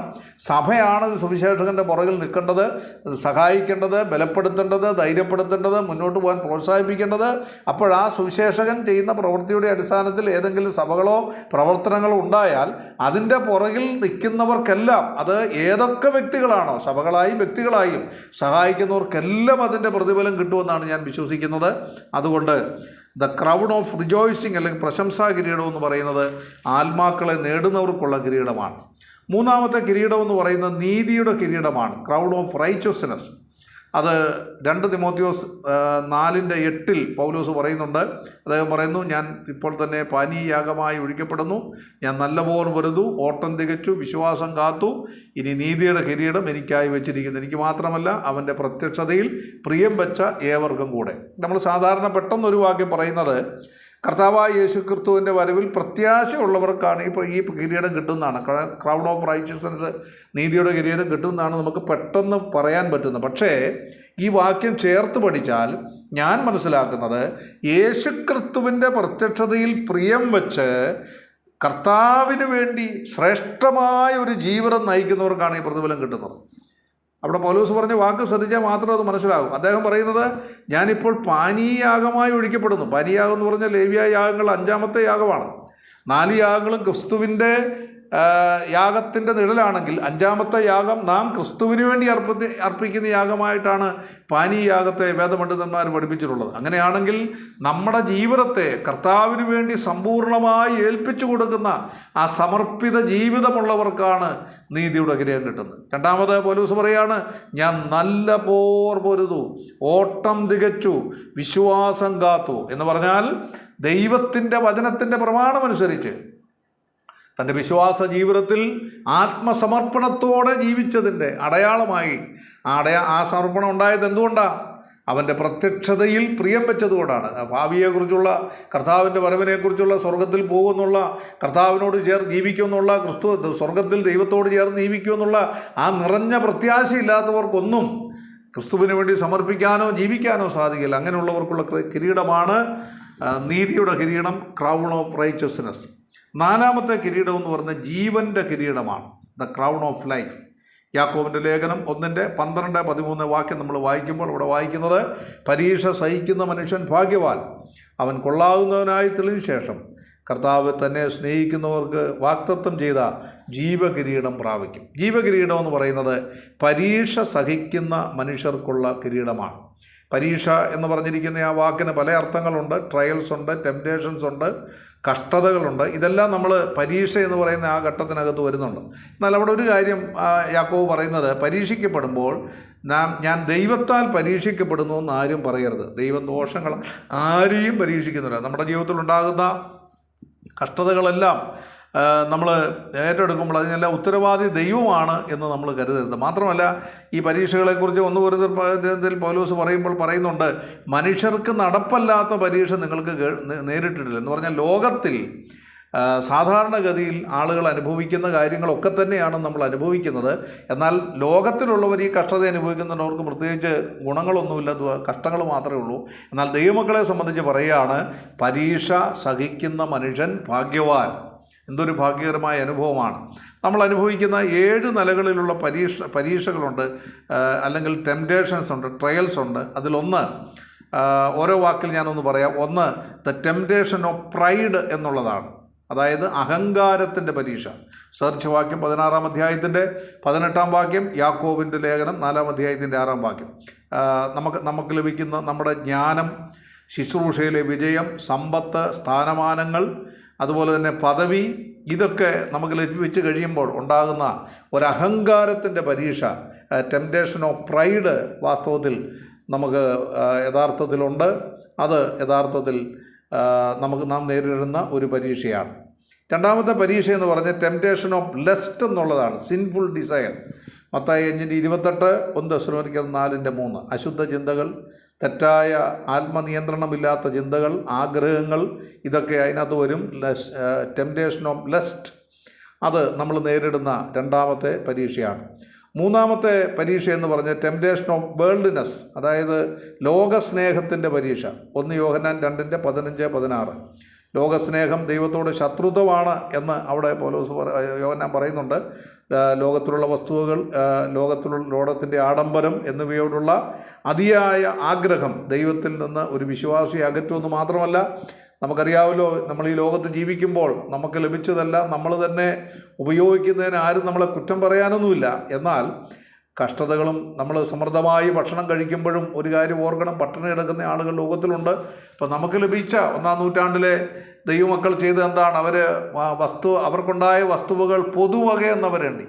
എനിക്ക് മാത്രമാണ് എൻ്റെ വീട്, എനിക്ക് മാത്രമാണ് എൻ്റെ സമ്പത്ത്, എനിക്ക് മാത്രമാണ് എൻ്റെ ബാങ്ക് ഡിപ്പോസിറ്റ്, എനിക്ക് മാത്രമാണ് എൻ്റെ സമ്പാദ്യം എന്നവർ ചിന്തിച്ചില്ല. ദൈവമക്കൾക്കെല്ലാം, ആവശ്യമുള്ളവർക്കെല്ലാം അത് വീതിച്ച് നൽകാനുള്ളൊരു മനസ്സ് അവർക്കുണ്ടായിരുന്നു. അങ്ങനെ ആളുകൾ ചെയ്തില്ലെങ്കിൽ പോലും ആഡംബരമെങ്കിലും നമ്മൾ കുറച്ച് പാവപ്പെട്ട ആളുകളെ സഹായിക്കാനും സുവിശേഷ വേലയെ സഹായിക്കാനും നമ്മൾ തയ്യാറാകണം. തീർച്ചയായിട്ടും നമ്മൾ നേരിടുന്നൊരു പരീക്ഷയാണ്. മാത്രമല്ല, അതിനും നമ്മൾ അക്കൗണ്ടബിളാണ് എന്നുള്ള കാര്യം കൂടെ ഓർക്കണം. ടെംപ്റ്റേഷൻ ഓഫ് വേൾഡ്നെസ്, അതാണ് 3-ാമത്തെ കാര്യം. 4-ാമത്തേത് temptation of doubt and unbelief, അതായത് ദൈവത്തെ സംശയിക്കുകയും അവിശ്വാസമുണ്ടാകുകയും ചെയ്യുന്ന ഒരു പരീക്ഷ നമ്മൾ നേരിടുന്നുണ്ട്. യാക്കോബ് 1:6 അത് കാണാനായിട്ട് സാധിക്കും. നമുക്കറിയാം അത് വരുന്നത് സാധാരണഗതിയിൽ കഷ്ടകാലങ്ങളിൽ ദൈവത്തിൻ്റെ വാഗ്ദാനങ്ങൾ, സ്നേഹം, പദ്ധതികൾ എന്നിവയെക്കുറിച്ചുള്ള സംശയങ്ങൾ നമുക്കുണ്ടാകും. കഷ്ടതകളിലൂടെ കടന്നു പോകുമ്പോൾ നമ്മൾ പലപ്പോഴും ചിന്തിച്ചിട്ടുണ്ട്, എനിക്ക് മാത്രം എന്താണ് ഇങ്ങനെയുള്ള, എല്ലാവരും ചുറ്റുപാടുള്ളവരെല്ലാം വലിയ അനുഗ്രഹം അനുഭവിക്കുമ്പോൾ ഞാൻ മാത്രമായിട്ട് ഇങ്ങനെയുള്ള ഒരു കഷ്ടതയിലൂടെ കടന്നു പോകാൻ കാരണമെന്ന്. അപ്പോൾ ദൈവത്തിൻ്റെ പ്രോമിസുകളെക്കുറിച്ച് ഒരു ഡൗട്ടും അവിശ്വാസവും അല്ലെങ്കിൽ ഒരു സംശയവും അവിശ്വാസവും ഒക്കെ വരാനായിട്ട് നമുക്കിടയാകും. അഞ്ചാമത്തെ പരീക്ഷ എന്ന് പറയുന്നത് temptation of anger and bitterness. എഫേസ്യ ലേഖനം 4-ാം അധ്യായത്തിൻ്റെ 31-32 വാക്യം. ഇവിടെ ക്രോധവും കഠിന ഹൃദയമുള്ള പരീക്ഷ. നമുക്കറിയാമല്ലോ, ചില കാര്യങ്ങൾ മറ്റുള്ളവർ നമ്മളെ വേദനിപ്പിക്കുമ്പോൾ ക്ഷമിക്കാൻ പറ്റാത്ത തരത്തിലുള്ള ക്രോധം നമുക്കുണ്ടാകും. ആ ക്രോധം നമ്മളെ വൈരാഗ്യത്തിലേക്ക് നയിക്കും. അത് ടെമ്പററി ആയിട്ട് തീരുകയല്ല, അത് കോപം സൂര്യൻ അസ്തമിക്കുന്നതിനപ്പുറത്തേക്ക് വെച്ചുകൊണ്ടിരിക്കരുതെന്നാണ് വേദപുസ്തകം പഠിപ്പിക്കുക. എന്നാൽ അത് വെച്ചുകൊണ്ടിരുന്നാൽ നമുക്ക് ആ കോപം വൈരാഗ്യത്തിലേക്കും വലിയ തെറ്റുകളിലേക്കുമൊക്കെ നമ്മൾ വീഴാനിടയാകും. അതാണ് നമ്മൾ നേരിടുന്ന അഞ്ചാമത്തെ പരീക്ഷ. ആറാമത്തെ പരീക്ഷ എന്ന് പറഞ്ഞാൽ ടെംപ്റ്റേഷൻ ടു നെഗ്ലെക്റ്റ് സ്പിരിച്വൽ ലൈഫ്. നമ്മുടെ ആത്മീക ജീവിതത്തിൻ്റെ വളർച്ചയെ സംബന്ധിച്ചുള്ള നമ്മളെ നെഗ്ലെക്റ്റ്, അതിനെ ഉപേക്ഷിക്കുന്നത് ഒരു പരീക്ഷയാണ്. മത്തായി സുവിശേഷം 26:41. ആത്മീയ ജീവിതത്തെ അവഗണിക്കുന്ന പരീക്ഷ, അതായത് പ്രാർത്ഥന, ദൈവവചന പഠനം, സഭാ കൂട്ടായ്മ എന്നിവയിൽ നിന്ന് മാറി നിൽക്കുന്നത് പിശാച് നമ്മളെ കൊണ്ട് എത്തിക്കുന്ന വലിയൊരു പരീക്ഷയാണ്. അതിലൂടെ പെട്ടുപോയാൽ നമ്മൾ പിന്മാറ്റത്തിൻ്റെ അവസ്ഥയിലേക്ക് പോകുമെന്ന് മനസ്സിലാക്കാൻ സാധിക്കും. ഏറ്റവും ഒടുവിൽ നമ്മൾ ചിന്തിക്കാനുള്ളത് ടെംപ്റ്റേഷൻ ഓഫ് ഫിയർ. 2 തിമോത്തി 1:7 ഭയത്തിൻ്റെ പരീക്ഷ. മനുഷ്യരെ ഭയപ്പെടുക, ഉപദ്രവങ്ങളെ ഭയപ്പെടുക, ഭാവിയെക്കുറിച്ചുള്ള ഭയം, ചുറ്റുപാടുകളെ ഭയം, ഇങ്ങനെ ഭയപ്പെടുന്ന ഒരു അവസ്ഥ നമ്മുടെ ജീവിതത്തിലുണ്ട് എന്ന് മനസ്സിലാക്കാൻ സാധിക്കും. എന്തായാലും ഈ 7 തരത്തിലുള്ള പരീക്ഷണങ്ങളോട് നമ്മൾ കടന്നു പോകുമ്പോൾ 1 Corinthians 10:13 നമുക്ക് ആശ്വാസമാണ്. അവൻ പരീക്ഷയോടുകൂടെ നമുക്ക് പോക്ക് വഴിയും ഉണ്ടാക്കും. നമ്മുടെ ജീവിതത്തിൽ കഷ്ടതകൾ, പ്രയാസങ്ങൾ, ദുരിതങ്ങൾ ഇതെല്ലാം നമ്മൾ അനുഭവിക്കുമ്പോൾ, ആ കഷ്ടതകളിലൂടെ നമ്മൾ കടന്നു പോകുമ്പോൾ അതിലൂടെ ദൈവം നീക്കുപോക്കുകൾ, പോക്കുവഴികൾ ഉണ്ടാക്കി നമ്മളെ സഹായിച്ചു കഴിയുമ്പോഴാണ് നമ്മൾ വായിക്കുന്നത്, റോമാലേഖനം 8 വായിക്കുന്നു, ദൈവത്തെ സ്നേഹിക്കുന്നവർക്ക്, നിർണയപ്രകാരം വിളിക്കപ്പെടുന്നവർക്ക് സകലവും നന്മയ്ക്കായി കൂടി ആവരിക്കുന്ന ആ ദൈവം നമ്മളെ അനുഗ്രഹിക്കുക. അതുകൊണ്ട് കഷ്ടം അനുഭവിക്കുന്നവർക്ക് ലഭിക്കുന്ന കിരീടമാണ് 4ാമത്തെ കിരീടം, ജീവകിരീടം. ഒടുവിലത്തെ കിരീടം, 5ാമത്തെ കിരീടം എന്ന് പറയുന്ന മഹത്വത്തിൻ്റെ കിരീടമാണ്. അത് തേജസ്സിൻ്റെ വാടാത്ത കിരീടമെന്നാണ് അതിനെക്കുറിച്ച് പറഞ്ഞിരിക്കുന്നത്. തേജസ്സിൻ്റെ വാടാത്ത കിരീടം. ഞാൻ വളരെ വേഗത്തിൽ അതും കൂടെ പറഞ്ഞ് അവസാനിപ്പിക്കാം. എന്താണ് തേജസ്സിൻ്റെ വാടാത്ത കിരീടം? ആർക്കാണ് ലഭിക്കുന്നത്? 1 പത്രോസ് 5:1-5 വരെയുള്ള വാക്യം നമ്മൾ പഠിക്കുമ്പോൾ അത് ലഭിക്കുന്നത് സഭാപരിപാലനം നടത്തുന്ന ആത്മീക നേതൃത്വത്തിലുള്ളവർക്കാണ്. അവിടെ വായിക്കുന്നത്, എന്നാൽ ഇടയ ശ്രേഷ്ഠൻ പ്രത്യക്ഷനാകുമ്പോൾ നിങ്ങൾ തേജസ്സിൻ്റെ വാടാത്ത കിരീടം പ്രാപിക്കും. ദൈവസഭയെ പരിപാലിക്കുന്ന സുവിശേഷകന്മാരും മൂപ്പന്മാരും ഉപദേഷ്ടാക്കന്മാരും ശുശ്രൂഷകന്മാർക്കുമൊക്കെ ദൈവം നൽകാൻ പോകുന്നൊരു പ്രതിഫലമാണ്, കിരീടമാണ് ജീവകിരീടമെന്ന് പറയുന്നത്. അവിടെ എങ്ങനെയൊക്കെ നമ്മൾ സഭയെ പരിപാലിക്കണം എന്നവിടെ പറഞ്ഞിട്ടുണ്ട്. 1 പത്രോസ് പറയുകയാണ്, നിങ്ങളിലുള്ള മൂപ്പന്മാരെ ഒരു കൂട്ടുമൂപ്പൻ എന്ന നിലയിൽ, കോ എൽഡർ. ഞാൻ ഒറ്റയ്ക്ക് സഭയുടെ പരിപാലനം നടത്തുകയല്ല, ഞാൻ ഒറ്റയ്ക്ക് സഭയുടെ മൂപ്പനായിരിക്കില്ല, മറ്റുള്ളവരെ കൂടെ ചേർത്ത് പിടിച്ച് കോ എൽഡർ എന്ന നിലയിലുള്ള ഒരു പ്രവർത്തനമാണ് ദൈവം നമ്മിൽ നിന്ന് ആഗ്രഹിക്കുന്നത്. അങ്ങനെ ചെയ്യുന്നവർക്കാണ് പ്രതിഫലം ലഭിക്കുന്നത്. 2 ക്രിസ്തുവിൻ്റെ കഷ്ടാനുഭവത്തിന് സാക്ഷിയായി എന്ന് പറഞ്ഞാൽ അപ്പോസ്തലന്മാരൊക്കെ കർത്താവിൻ്റെ കഷ്ടാനുഭവത്തിന് സാക്ഷിയായിരുന്നു. നമ്മളെങ്ങനെയാണ് ഇതിന് സാക്ഷിയാകുന്നത് വെച്ചാൽ, കർത്താവ് സഭയ്ക്ക് വേണ്ടി അനുഭവിച്ച കഷ്ടങ്ങളെക്കുറിച്ച് നമ്മളെല്ലാ ഞായറാഴ്ചകളും അത് ഓർക്കുന്നവരാണ്. നമ്മുടെ ജീവിതത്തിൽ അതിനെക്കുറിച്ചൊരു അനുഭവം ഉണ്ടാകണം. നമ്മൾ ഈ സഭാപരിപാലനം എന്ന് പറയുന്നത് വളരെ കഷ്ടം നിറഞ്ഞ കാര്യമാണ്. നമ്മൾ ഒത്തിരി അപമാനങ്ങളും നിന്നയും വേദനയൊക്കെ അനുഭവിച്ച് ദൈവദാസന്മാർക്ക് അത് മുന്നോട്ട് കൊണ്ടുപോകാൻ പറ്റുള്ളൂ. എന്നാൽ അങ്ങനെ ചെയ്യുമ്പോൾ നമ്മൾ ഓർക്കേണ്ടത്, നമ്മളെക്കാളൊക്കെ എത്രയോ അധികം കഷ്ടം അനുഭവിച്ചാണ് സഭയെ കർത്താവ് നേടിയത്. അതുകൊണ്ട് നമ്മുടെ കഷ്ടങ്ങളെ നിസ്സാരമെന്നെണ്ണാൻ നമുക്ക് കഴിയും. അതുകൊണ്ട് കഷ്ടാനുഭവത്തിന് സാക്ഷി എന്ന നിലയിൽ നമ്മൾ സെർവ് ചെയ്യണം. 3 വെളിപ്പെടുവാനുള്ള തേജസ്സിൻ്റെ കൂട്ടാളി എന്ന് പറഞ്ഞാൽ ദൈവസഭയെ കർത്താവിൻ്റെ കയ്യിലേക്ക് നമ്മൾ ഏൽപ്പിക്കാൻ പോവുകയാണ്. ആത്മീയ നേതൃത്വത്തിനുള്ള വലിയ അവകാശമാണ്. പൗലോസ് പറയുകയാണ്, ഞാൻ ക്രിസ്തു വന്ന ഏക പുരുഷനെ നിങ്ങളെ നിർമ്മലകന്യയായി ഏൽപ്പിക്കാൻ വിവാഹം നിശ്ചയം ചെയ്തിരിക്കുന്നു. നമ്മുടെ ജീവിതം കൊണ്ട്, നമ്മുടെ പ്രവർത്തനം കൊണ്ട് സഭ ആത്മീയ അഭിവൃദ്ധി പ്രാപിച്ച് കർത്താവിൻ്റെ സന്നിധിയിലേക്ക് അവരെ ചേർക്കുമ്പോൾ ആ വെളിപ്പെടുവാനുള്ള തേജസ്സോർത്ത് നാം സഭാപരിപാലനം നടത്തണം. 4ാമത്തെ കാര്യം അവിടെ പറയുന്നുണ്ട്, നിങ്ങളുടെ വിചാരണയിലുള്ള ആട്ടിൻകൂട്ടത്തെ മുഴുവനും നോക്കിക്കൊള്ളണം എന്ന് പറഞ്ഞാൽ ടേക്കിംഗ് ദ ഓവർസെറ്റ്. വിചാരണ എന്നുള്ള വാക്ക് തെറ്റാണെന്നാണ് എൻ്റെ പക്ഷം. എപ്പിസ്കോപ്പോസ് എന്നുള്ള വാക്കിൻ്റെ അർത്ഥം മേൽനോട്ടം, പരിപാലന ഉത്തരവാദിത്തം, കാവൽ നിൽക്കുക, ശ്രദ്ധയോടെ നിൽക്കുക എന്നുള്ളതാണ്. എന്ന് പറഞ്ഞാൽ ഒരു സഭയാ പരിപാലനത്തിന് ക്രിസ്തു ദൈവത്തിൻ്റെ ആട്ടുകൂട്ടം എന്നല്ലേ പൗലോസ് എഫേസോസിലെ മൂപ്പന്മാരോട് പറയുന്നുണ്ടല്ലോ, പരിശുദ്ധാത്മാവ് നിങ്ങളെ ആക്കി വെച്ച ദൈവത്തിൻ്റെ ആട്ടിൻകൂട്ടത്തെ നോക്കാൻ പരിശുദ്ധാത്മാവ് നിങ്ങളെ അധ്യക്ഷരാക്കി വെച്ചു. സഭ ദൈവത്തിൻ്റെ ആട്ടിൻകൂട്ടമാണ്. സഭയിലുള്ള വിശ്വാസികളെല്ലാം പ്രേഷ്യസ് സ്റ്റോണാണ്, വിലയേറിയ കല്ലുകളാണ്. ആ സഭാ അംഗങ്ങളെ പരിപാലിക്കുന്ന ആ ഉത്തരവാദിത്വത്തിൽ എത്രമാത്രം നമ്മൾ മേൽനോട്ടം വഹിക്കണം, പരിപാലന ഉത്തരവാദിത്വം എടുക്കണം, അവർക്ക് കാവൽ നിൽക്കണം, ദുരുദ്ദേശങ്ങളിൽ നിന്നവരെ കാക്കണം, ദുരന്തങ്ങളിൽ നിന്നവരെ കാക്കണം, ശ്രദ്ധയോടെ അവരെ പരിപാലിക്കണം. അങ്ങനെ പരിപാലിക്കുന്നവർക്കാണ് മഹത്വത്തിൻ്റെ കിരീടം. മാത്രമല്ല, അഞ്ചാമത്തെ കാര്യം, ദൈവത്തിൻ്റെ ആട്ടിൻകൂട്ടത്തെ മേയിക്കണം എന്ന് അവിടെ പറഞ്ഞിരിക്കുകയാണ്. അവിടെ ദൈവത്തിൻ്റെ ആ ആട്ടിൻകൂട്ടത്തെ മേയിക്കുക എന്ന് പറഞ്ഞാൽ feed the flock, shepherd the flock, care the flock എന്ന് 3 വാക്ക് നമുക്ക് കാണാൻ സാധിക്കും. എന്ന് പറഞ്ഞാൽ വിശ്വാസികളെ ആത്മീകമായി വളർത്തുക, ക്രിസ്തു വന്ന തലയോളം സഭയെ വളർത്തിയെടുക്കാനായിട്ട് സാധിക്കണം. എഫേസ്യലേഖനം 4-ാം അധ്യായത്തിൽ അവൻ ചിലരെ അപ്പോസ്തലന്മാരെ, പ്രവാചകന്മാരെ, സുവിശേഷകന്മാർ, ഇടയന്മാർ, ഉപദേഷ്ടാക്കന്മാരായി നിയമിച്ചിരിക്കുന്നത് സഭയുടെ ആത്മീക അഭിവൃദ്ധിക്ക് വേണ്ടിയാണെന്ന് 4-ാം അധ്യായത്തിൻ്റെ 12 മുതൽ 14 വരെയുള്ള വാക്യങ്ങൾ നമുക്ക് കാണാനായിട്ട് സാധിക്കും. അതുകൊണ്ട് ദൈവസഭയെ ആത്മീകമായി വളർത്തുക എന്നുള്ള വലിയ ഉത്തരവാദിത്വം നമുക്ക് ആത്മീയ നേതൃത്വത്തിനുണ്ട്. അത് ചെയ്യുന്നവർക്കാണ് മഹത്വത്തിൻ്റെ കിരീടം. മാത്രമല്ല, 6ാമത് നമ്മൾ അവിടെ 1 പത്രോസ് 5:1 മുതലുള്ള വാക്യമാണ് നമ്മൾ പരിശോധിക്കുന്നത്. 6ാമത്, ദൈവഹിതപ്രകാരം ഉന്മേഷത്തോടെയും മനഃപൂർവ്വമായും നിർബന്ധത്താലല്ല, ദുരാഗ്രഹത്തോടെയല്ല, ദൈവഹിത according to the will of God. ദൈവസഭയുടെ ആത്മീക ശുശ്രൂഷ ചെയ്യുന്ന ആളുകൾ ഇത് സഭ കർത്താവിനെ ഫലമേൽപ്പിച്ച ശുശ്രൂഷയാണ് എന്നുള്ള ബോധ്യത്തോടെ ആ ദൈവഹിതം തിരിച്ചറിഞ്ഞുകൊണ്ട് വേണം സഭാപരിപാലനം ചെയ്യാൻ. 7ാമത്തെ കാര്യം, ആട്ടിൻകൂട്ടത്തിന് മാതൃകയായി തീർന്നുകൊണ്ട്. ഭരിക്കുക എന്നുള്ളൊരു ചിന്തയല്ല വരേണ്ടത്, ആട്ടിൻകൂട്ടത്തിന് മാതൃകയായി തീർന്നുകൊണ്ട് നാം ശുശ്രൂഷകൾ ചെയ്യണം എന്ന് നമുക്ക് വായിക്കാൻ സാധിക്കും. ഈ ആത്മീയ നേതൃത്വത്തെ ദൈവമക്കൾ എങ്ങനെയാണ് നോക്കേണ്ടതെന്ന് പത്രോസ് പറഞ്ഞിട്ടുണ്ട്. ഇളയവരെ മൂപ്പന്മാർക്ക് കീഴടങ്ങണം. സഭയിലുള്ള മൂപ്പന്മാരുടെ കീഴിലുള്ളവരാണ് എല്ലാ ഇളയവർ, അല്ലെ ആത്മീയ നേതൃത്വത്തിൻ്റെ കീഴിൽ പരിപാലനത്തിൻ്റെ കീഴിലുള്ള എല്ലാവരും ഇളയവരാണ് എന്ന് മനസ്സിലാക്കി എൽഡേഴ്സ് എന്ന നിലയിൽ അവരെ അനുസരിക്കണം. 1 പത്രോസ് 5:5. എബ്രായർ 13:17 വായിക്കും, നിങ്ങളെ നടത്തുന്നവരെ അനുസരിച്ച് കീഴടങ്ങിയിരിപ്പീൻ, അവർ കണക്ക് ബോധിപ്പിക്കേണ്ടവരാകിയാൽ നിങ്ങളുടെ ആത്മാക്കൾക്ക് വേണ്ടി ജാഗരിച്ചിരിക്കുന്നു. ഇതവർ ഞരങ്ങിക്കൊണ്ടല്ല, സന്തോഷത്തോടെ ചെയ്യുവാൻ ഇടവരുത്തുവിനല്ല, ഞാൻ നിങ്ങൾക്ക് നന്നല്ല. 1 തിമോഥെയോസ് 5:17-18. നന്നായി ഭരിക്കുന്ന മൂപ്പന്മാരെ, പ്രത്യേക വചനത്തിലും ഉപദേശത്തിലും അധ്വാനിക്കുന്നവരെ തന്നെ ഇരട്ടി മാനത്തിന് യോഗ്യരായി എണ്ണുക. മരിക്കുന്ന കാളയ്ക്ക് മൂക്കൊണ്ട കെട്ടരുത് എന്ന് തിരുവെഴുത്ത് പറയുന്നുവല്ലോ.